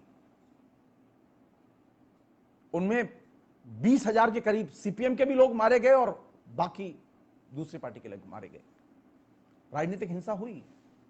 और यह किसके लिए हो रही है? ये राजनीतिक हिंसा हो रही है इलाका दखल के लिए, मोहल्ले, गांव, कस्बे कब्जे में लेने के लिए। वोट के लिए नहीं, वोट तो बाद में हम डाल देंगे। इलाका दखल।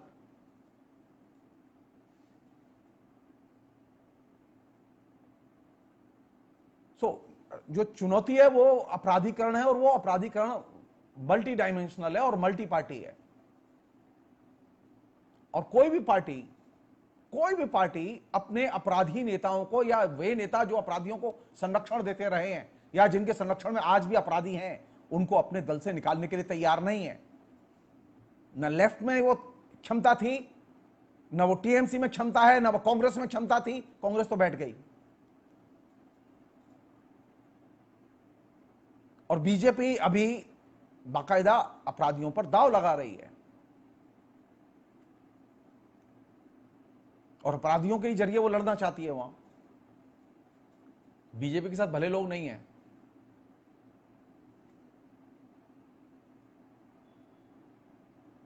तो अपराधीकरण का अगर रो नर्क देखना हो तो बंगाल एक आइडियल स्टेट है। एक जमाना था बंगाल इंडस्ट्रियलाइजेशन के लिए विख्यात था, एक जमाना था बंगाल जो है अच्छी कल्चर के लिए विख्यात था। अब एक जमाना है कि बंगाल राजनीति के अपराधीकरण के लिए विख्यात है। और अपराधीकरण के लिए विख्यात होने के लिए बंगाल ने जो सबसे बड़ा काम किया वो क्या किया?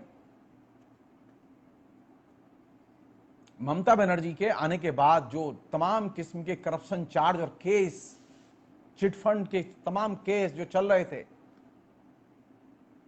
नरेंद्र मोदी के साथ डील है उनकी। वो डील क्या है? ममता के किसी भी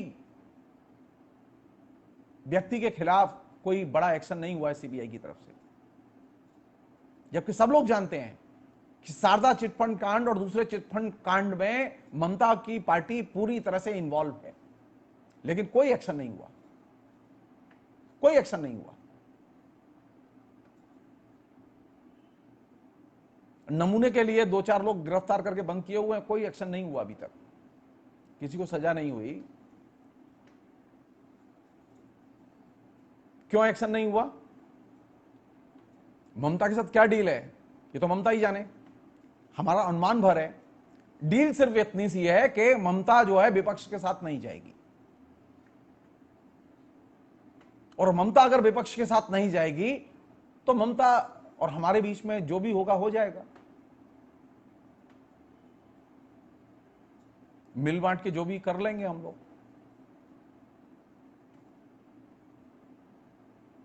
सो ममता कहीं भी जाती है लेकिन विपक्ष के साथ नहीं जाती। ममता कहीं भी जाती है लेकिन लेफ्ट के खिलाफ में उसने अपना हिंसाचार बंद नहीं किया। ममता की सरकार आने के बाद 2011 से अब तक 8 साल में, 9 साल में लेफ्ट पार्टीज के सबसे अधिक दफ्तर लूटे गए और जलाए गए और बेदखल किए गए। वहां से लेफ्ट पार्टीज के लोग, लेफ्ट पार्टीज के लोगों को सबसे अधिक उत्पीड़ित किया गया और मारे गए। लेफ्ट पार्टीज को कमजोर करके, क्योंकि लेफ्ट पार्टीज का एक गुण तो था कि लेफ्ट पार्टीज की सांप्रदायिकता के खिलाफ में आइडियोलॉजिकली एक मजबूत लड़ाई थी। बंगाल का सांप्रदायिक विभाजन नहीं होने दिया, लेकिन ममता के आने के बाद में बंगाल का निचले स्तर पर सांप्रदायिक ध्रुवीकरण हुआ है और यह ममता ने किया है।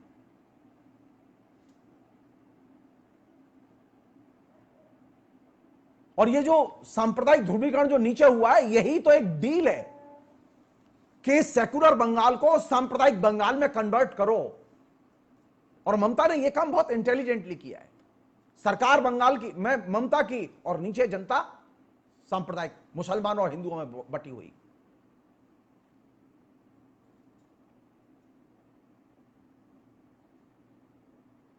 आरएसएस को क्या चाहिए?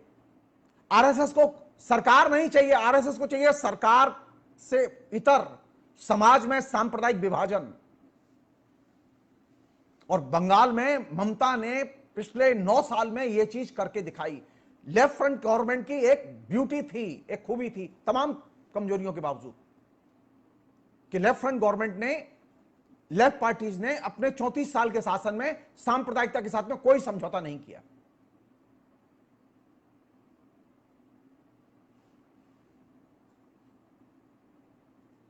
लेकिन एक चीज भूल गए वो, ये जो हिंदू बंगाली मन, और खासतौर वह हिंदू बंगाली जो कि विभाजन के बाद बंगाल में आया है, जो विभाजन की विभीषिका से प्रभावित रहा है, उसके सेकुलराइजेशन के काम को लेफ्ट फ्रंट ने पूरा नहीं किया। यही वजह है कि वह बंगाली मन ममता के आने के बाद फिर सांप्रदायिकता की आग में धू धू करके जल रहा है और सांप्रदायिक ध्रुवीकरण का बहुत महत्वपूर्ण ईंधन बन गया है। और यही वजह है कि बीजेपी को अचानक 15% वोट एक्स्ट्रा मिल रहे हैं बिना कोई कैंपेन के। 34 साल तक आप शासन में रहे, लेकिन आपने यह मान लिया कि जो आपको वोट दे रहा है वो सेक्युलर हो गया है। सेक्युलर वोट मिलने का मतलब सेक्युलर जनता का सेक्युलर हो जाना नहीं है। जनता के धर्मनिरपेक्षीकरण की प्रक्रिया, आइडियोलॉजिकल प्रक्रिया को जिस तरह से कंटिन्यूटी के साथ में जारी रखा जाना चाहिए था, वो लेफ्ट फ्रंट जारी रखने में असमर्थ रहा, असफल रहा। और उसका ये परिणाम था कि जब लेफ्ट फ्रंट चला गया तो आज वे लोग जो कि वाम की आड़ में छिपे हुए थे और सांप्रदायिक थे, हिंदू सांप्रदायिक मन था जिनका, जो भारत विभाजन की प्रक्रिया से प्रभावित थे, वे अब खुल के बदले की भावना में सामने आ चुके हैं। सो ममता के साथ में मोदी की क्या डील है? पॉलिटिकल डील है, वो सीट वीट नहीं, पॉलिटिकल डील है कि तुम समाज में ध्रुवीकरण करो, तुम करके दिखाओ, हम तुम्हारी मदद करेंगे। और ममता ने यह चीज बहुत ही इंटेलिजेंटली की है। हमने देखा ही नहीं कभी कि सेकुलर पार्टी की सरकार होते हुए भी समाज में सांप्रदायिक विभाजन हो सकता है। बंगाल क्लासिक केस है इसका। मैंने इसलिए इसे राजनीतिक रौरव नर्क कहा कि बंगाल में यह सांप्रदायिक विभाजन अपने आप में बहुत चिंता की चीज है। 42 सीटें हैं वहां, और 42 सीटों से भी ज्यादा महत्वपूर्ण है वहां की 9 करोड़ जनता। आज गांव तक ये सांप्रदायिक विभाजन की आग पहुंच चुकी है।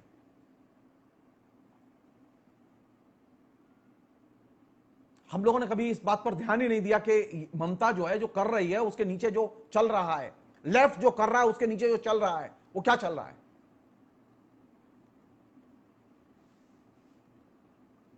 राजनीतिक अपराधीकरण वह भी है जो कि राजनीतिक दल अपने लिए गुंडों का इस्तेमाल करते हैं, राजनीतिक तंत्र का इस्तेमाल कर, पॉलिटिकल क्रिमिनल तंत्र का इस्तेमाल करते हैं। राजनीति का अपराधीकरण वह भी है जो कि सांप्रदायिक विभाजन समाज में पैदा किया जाता है, वह भी अपराधीकरण का हिस्सा है। हम उसे कभी अपराधीकरण के हिस्से के तौर पर क्यों नहीं देखते? हिंदू मुस्लिम हेट्रेड एक क्राइम है।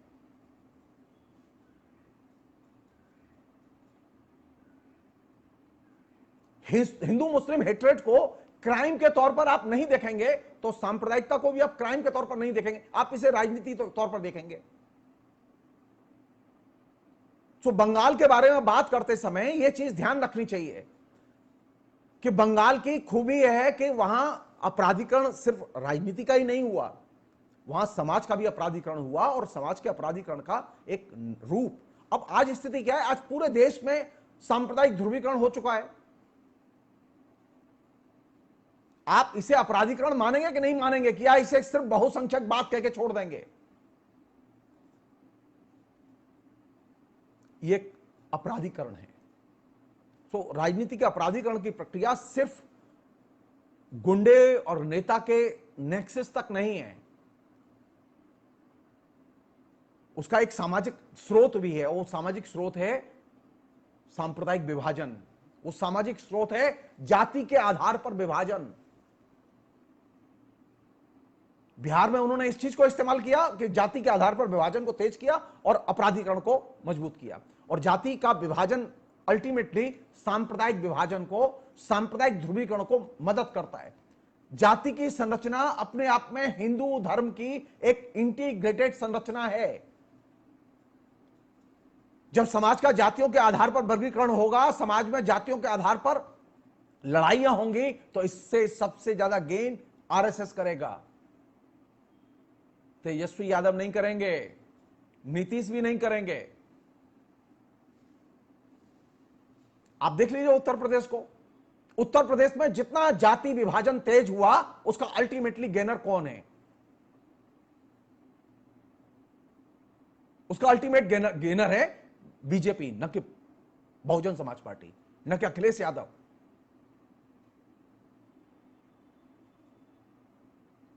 आज ये लोग हाशिए पर हैं और आप तय मानिए कि ये हाशिए पर रहेंगे, क्योंकि आप सांप्रदायिकता को अपराधीकरण के रूप में नहीं देखते, आप उसे एक राजनीतिक प्रवृत्ति के तौर पर देखते हैं।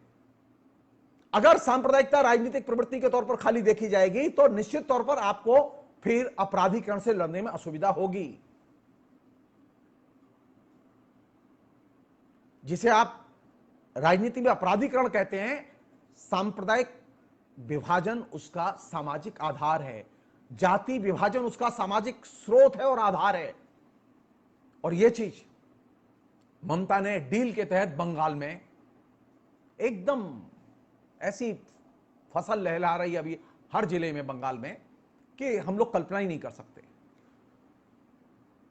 तो मेरा कहने का मतलब यह है कि और कारपोरेट फंडिंग, ममता को कारपोरेट फंडिंग कम नहीं है। ममता जिस समय 2011 में आई थी उस समय भी मैंने लिखा था और अब फिर मैं आपसे शेयर कर रहा हूं कि ममता को लाने में हिंदुस्तान के कारपोरेट घरानों की गहरी दिलचस्पी थी। और ममता को लाने में कारपोरेट घरानों की ही नहीं, सीआईए की भी गहरी दिलचस्पी थी। विकीलीक में वो डॉक्यूमेंट्स एक्सपोज हो चुके हैं। तो अपराधीकरण की जो प्रक्रिया है उसमें बरहस्त किसका है? पूंजी किसकी लगी हुई है? कारपोरेट घरानों की पूंजी लगी हुई है। ये जो अपराधीकरण नीचे हो रहा है, ये जो सांप्रदायिक विभाजन नीचे हो रहा है, ये जो गुंडों के लिए जो रसद जुटाई जा रही है, ये आ कहां से रही है? मेरी बात मत मानिए, रतन टाटा की बात मानिए।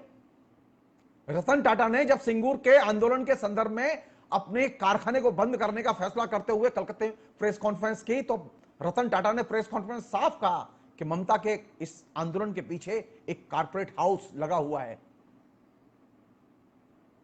जो कि टू व्हीलर का सबसे बड़ा हाउस है। वो नहीं चाहता कि छोटी कार नैनो बाजार में आए, क्योंकि उसका 30,000 करोड़ रुपए साल का टर्नओवर था टू व्हीलर का। उस कारपोरेट हाउस ने 10,000 15,000 करोड़ रुपए ममता के पीछे ऐसे ही डाल दिया कि लड़ो तुम, ये कारखाना नहीं बनना चाहिए। और कारखाना नहीं बना। कारखाना 85% बनने के बाद चालू नहीं हो पाया। नैनो कार बाजार में आई नहीं अल्टीमेटली।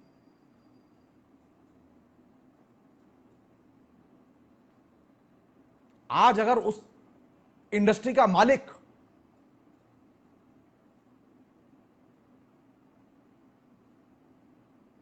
किसी राष्ट्रीय नेता के साथ खड़े होकर अगर भाषण दे, वेबिनार करे, घिन आती है मुझे। क्योंकि आपने अपराधीकरण के लिए, एक इंडस्ट्री को बंद कराने के लिए पैसा खर्च करने वाले नेता को रोका नहीं, कभी इंडस्ट्रियलिस्ट को रोका नहीं, और उसने बंगाल की सबसे ज्यादा क्षति की।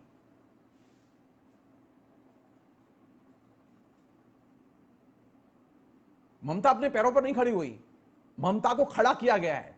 और किसने खड़ा किया? हिंदुस्तान के कारपोरेट घरानों ने और मल्टीनेशनल कंपनियों ने। तो बंगाल के पराभव में सबसे बड़ी भूमिका किनकी है? लेफ्ट फ्रंट के अपने जो दुष्कर्म हैं उनकी तो भूमिका है ही, लेकिन बड़े पूंजीपतियों की सबसे बड़ी भूमिका है।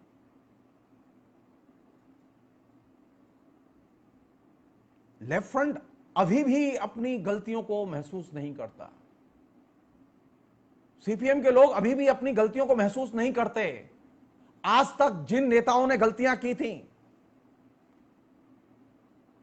वो पार्टी से निकाले नहीं गए और पद से हटाए नहीं गए। तो बंगाल की जनता तो इतनी गधा नहीं है कि जिस नेता ने अपराधियों को संरक्षण दिया हो, जिस नेता के कार्यकाल में सबसे ज्यादा ब्रूटल अटैक हुए और सामान्य लोगों के ऊपर, वो नेता पार्टी में पॉलिट ब्यूरो तक बना रहे और लोग उसकी जय जयकार करते रहे, और जनता उसे सिर पर रखेगी? बिल्कुल नहीं, कूड़े के ढेर पर फेंक देगी। और फेंक दिया।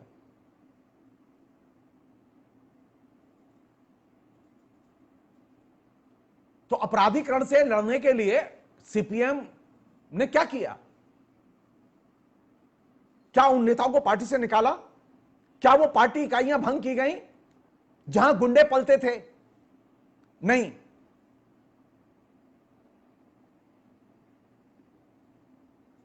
तो बंगाल में वापसी संभव है? जी नहीं। बंगाल में लेफ्ट कभी वापस नहीं आएगा।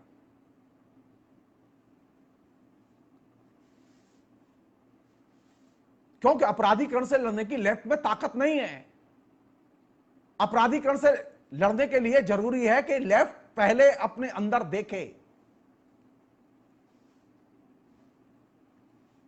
और अपने अंदर देखने की क्षमता नहीं है।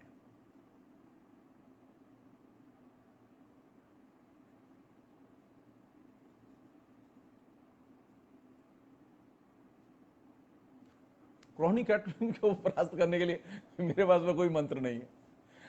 बीएम प्रसाद जी, मेरे पास कोई मंत्र नहीं है। मेरा सिर्फ एक इतना कहना है कि जैसा कि मैंने पढ़ा है, वादे वादे जायते तत्वबोधो, वाद विवाद संवाद करके ही हम कोई एक नई चीज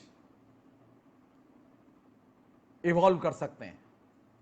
लेफ्ट के लोग तो विवाद करने के लिए तैयार नहीं है, वाद विवाद बहस करने के लिए तैयार नहीं है। लेफ्ट की पत्रिकाओं में कोई बहस नहीं है बंगाल के पार्टी के अपराधीकरण को लेकर। रास्ता कहां से निकलेगा? आप यहां से सोचिए, आप यहां से सोचिए कि क्या अमर सेन का कोई लेख है बंगाल में मध्य वर्ग का, निम्न मध्य वर्ग का जिस तरह से अपराधीकरण हुआ है उसके खिलाफ में अमर सेन ने कभी कुछ लिखा? आप बंगाल के 5 टॉप जीनियस लोगों के नाम उठाइए, आपको कहीं लिखा नहीं मिलेगा। जब इंटेलेक्चुअल्स जो है वो इस चीज को नोटिस लेने के तैयार न हो, जिस समाज में वो पैदा हुए उस समाज को देखने के लिए तैयार न हो कि उस समाज का अपराधीकरण कैसे हो गया, वो बाहर से, फ्रांस से लोग आएंगे सोचने के लिए, न्यूयॉर्क से लोग आएंगे सोचने के लिए कि बंगाल में कैसे अपराधीकरण हुआ। बंगाल में अपराधीकरण के बारे में बंगाल के इंटेलेक्चुअल्स पहले बोलें, लिखें, अपने को पहले अपराधियों से अलग खड़ा करें।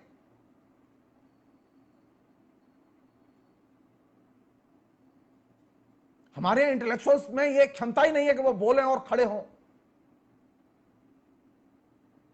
सेमिनार रूम में बोलना एक अलग बात है, लेकिन राजनीतिक दल जिससे आप जुड़े हुए हैं उसके मंच पर बोलना जाके कि अपराधीकरण को रोका जाना चाहिए, ये सबसे मुश्किल काम है।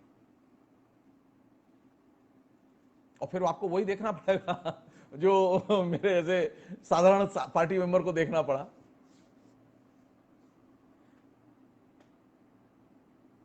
मैंने मैंने मैंने सीपीएम का बड़ा प्रकोप झेला है अपने जीवन में, अभी भी झेलता हूं। मैंने जितनी हेट्रेट मैंने 27 साल में 95 से लेके टिल टुडे मैंने सीपीएम के लोगों की अपने प्रति देखी और झेली है, आप में से किसी ने नहीं देखी। लेकिन मैंने कभी सरेंडर नहीं किया, मैंने कभी गलत चीज का समर्थन नहीं किया, कभी नहीं किया। मुझे कोई राजनीतिक लाभ नहीं चाहिए, कोई मुझे पद नहीं चाहिए। मुझे जो कुछ मिलना था वो ईश्वर की कृपा से, अपनी मेहनत से मुझे सब कुछ मिला। मुझे कोई अफसोस नहीं किसी चीज पर। मेरी चिंता यह है कि जो लोग सीपीएम में रहे या हैं, वे लोग बंगाल के बारे में क्यों नहीं बोलते? उन्हें बोलना चाहिए। उसी से ये क्रोनी कैप्लिन के बारे में एक विवाद निकलेगा। क्रोनी कैप्लिन का मतलब बीजेपी और कांग्रेस ही खाली नहीं है, क्रोनी कैप्लिन से कम्युनिस्ट पार्टियां भी प्रभावित हैं। क्रोनी कैप्लिन का सबसे वर्स्ट फॉर्म में रिफ्लेक्शन, लुम्पेन कैपिटलिज्म का सबसे वर्स्ट फॉर्म में रिवोल्यूशनरी रिफ्लेक्शन है माओवाद।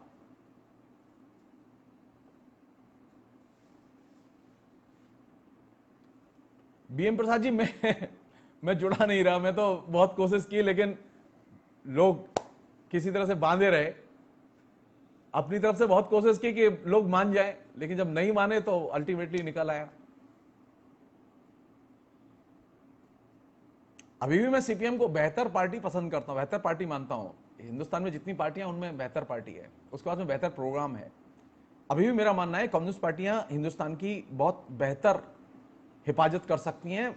सिर्फ यह है कि ये जो प्रसंग है अपराधीकरण वाला, इस प्रसंग पर बंगाल एक बहुत बड़ा, जिसे कहें कि गले की हड्डी है लेफ्ट के लिए। अपराधीकरण पर बोलने के लिए बंगाल को आपको खंगालना होगा। बंगाल को इग्नोर करके आप अपराधीकरण पर बात नहीं कर सकते। और यह पहल कौन करेगा? बेहतर हो यह पहल तो सीपीएम की लीडरशिप करे।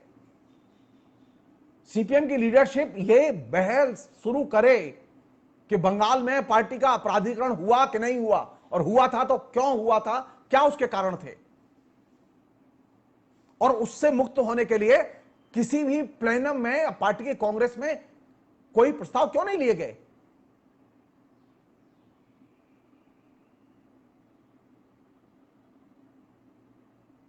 खुल के बहस करने में क्या दिक्कत थी?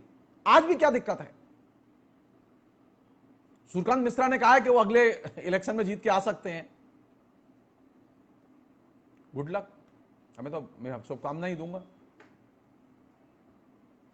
लेकिन मुझे नहीं लगता कि आप जीत के आ सकते हैं।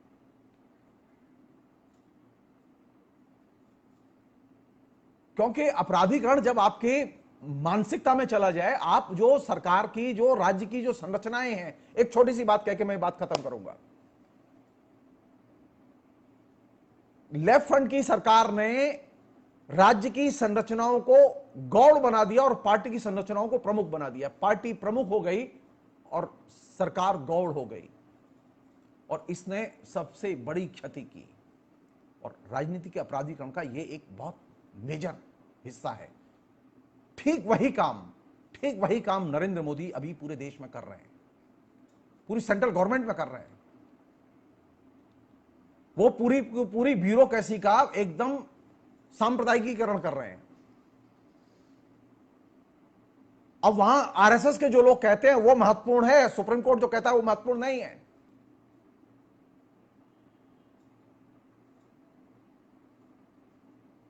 केंद्र का मंत्री जो कहता है वो महत्वपूर्ण नहीं है, केंद्र के कानून जो कहते हैं वो महत्वपूर्ण नहीं है, आरएसएस जो कहता है वो महत्वपूर्ण है। ये जो पार्टी का प्रधान हो जाना और राज्य की संरचनाओं का गौड़ हो जाना, ये फिनोमेना सबसे पहले बंगाल में देखा गया, और यही फिनोमेना अब पूरे राष्ट्र के स्तर पर नरेंद्र मोदी एंजॉय कर रहे हैं। तो नरेंद्र मोदी को पछाड़ने के लिए जरूरी है कि आप पहले अपना मूल्यांकन करें और देखें कि कहां गलती हुई है। नरेंद्र मोदी ठीक आपको पकड़ में आएगा कहां गलती हुई है, अन्यथा नरेंद्र मोदी को आप पछाड़ नहीं सकते। आत्मालोचना के बिना आलोचना विकसित नहीं होती। हम आलोचना तो करना चाहते हैं लेकिन आत्मालोचना नहीं करना चाहते, और यही सबसे बड़ी कमजोरी है। राजनीति के अपराधीकरण के वे आयाम जो कि सिर्फ गुंडे तक और गुंडे की जो हिंसक गतिविधियां उन तक सीमित नहीं होते। अपराधीकरण के वे आयाम भी हैं जो कि साइलेंटली कल्चर में, एजुकेशन में, सामाजिक विभाजन में, जातिगत विभाजन में वे चले आते हैं। ये अपराधीकरण के वे साइलेंट फॉर्म है, इनको क्वेश्चन किया जाना चाहिए। और बंगाल के संदर्भ में तो खास तौर पर इस बात की मीमांसा की जानी चाहिए। आप ये तो कहते हैं कि नक्सलों से झगड़े हुए, नक्सलों से मारपीट हुई, लेकिन आप ये नहीं कहते कि नक्सलों ने अपराधीकरण किया। मैं फिर रिपीट कर रहा हूं, लेफ्ट फ्रंट बंगाल का पुनरावलोकन करे, बंगाल की पार्टी और उसके कामकाज के अपराधीकरण की प्रक्रिया, बंगाल के में अपराधीकरण के आने के जो हिस्टोरिकल कारण है उनकी खोज करे, अगर वापस चाहते हो तो।